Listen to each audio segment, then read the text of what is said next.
আপনি কি পুরনো মোবাইল কিনছেন? আপনি নিজে ব্যবহার করার জন্য বা আপনার ব্যবসার জন্য যদি আপনি পুরনো মোবাইল কেনেন, তো তার আগে অবশ্যই সেই মোবাইলের IMEI নাম্বার দিয়ে চেক করে নেবেন ফোনটি চোরাই ফোন কিনা, বা ওই ফোনের বিরুদ্ধে থানায় কোনো কেস আছে কিনা। তো এখনকার দিনে যারা পুরনো মোবাইলের ব্যবসা করেন বা কেউ বাড়িতে ব্যবহার করার জন্য পুরনো মোবাইল কিনছেন, তাদের প্রত্যেককে বলবো আপনারা IMEI নাম্বার দিয়ে অবশ্যই এইভাবে চেক করে নেবেন যে ফোনটি চোরাই ফোন কিনা, বা এই ফোনের এগেনস্টে থানায় কোনো কেস আছে কিনা।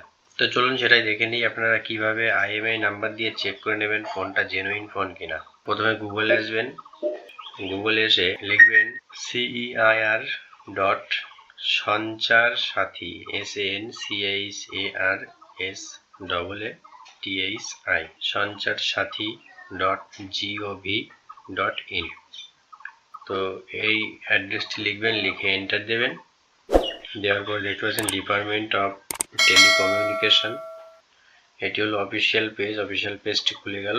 তো এখান থেকে আপনারা চেক করতে পারবেন মোবাইলের IMEI নাম্বার দিয়ে যে মোবাইলটি জেনুইন কিনা বা কোনো চোরাই ফোন কিনা। Know genuineness of your mobile handset, আপনি যে মোবাইলটি ব্যবহার করবেন বা নেবেন সেটি জেনুইন কিনা সেটা আপনি এখান থেকে চেক করতে পারবেন। দুটো অপশন আছে, একটা SMS, একটা ওয়েব পোর্টাল। তো আমরা ওয়েব পোর্টাল থেকে চেক করব। এই যে ক্লিক হেয়ার, এখানে ক্লিক করব। করার পরে IMEI ভেরিফিকেশন। তো কি করতে হবে, আপনি যে মোবাইলটি নেবেন বা যে মোবাইলটি চেক করতে চান সেই মোবাইলের IMEI নাম্বারটি আপনাকে বের করতে হবে। তো এখান থেকে ক্যাপচার কোডটি লিখবেন ঠিকঠাক ভাবে। ক্যাপচার কোডটি লেখার পরে এখানে আপনার মোবাইল নাম্বারটি দেবেন। মোবাইল নাম্বার দেওয়ার পরে গেট OTP করবেন। গেট OTP করলে আপনার ফোনে একটা OTP যাবে। তো মোবাইল OTP গেলে সেই OTPটি এখানে লিখবেন। OTP লেখার পরে যে ভেরিফাই OTP, এখানে ক্লিক করবেন। তো এরপরই দেখতে পাচ্ছেন IMEI নাম্বার। তো আপনার IMEI নাম্বার আপনার যে মোবাইলটি চেক করতে চান বা যে মোবাইলটা আপনি কিনছেন সেই মোবাইলে *#06# এটি ডায়াল করবেন। তো ওই ফোনের IMEI নাম্বার আপনাকে দেখিয়ে দেবে। তো সেই IMEI নাম্বারটি এখানে লিখতে হবে, *#06#। এই যে আমি দেখিয়ে দিলাম, এটি লিখবেন।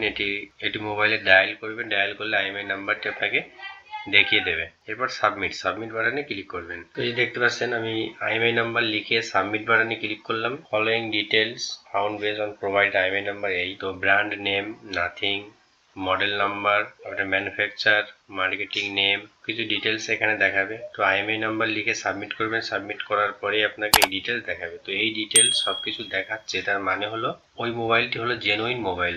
ওই মোবাইলের বিরুদ্ধে থানায় কোনো কেস নেই বা চোরাই কোনো কেস নেই। ফোনটি চোরাই ফোন নয়, মোবাইলটি হলো জেনুইন মোবাইল।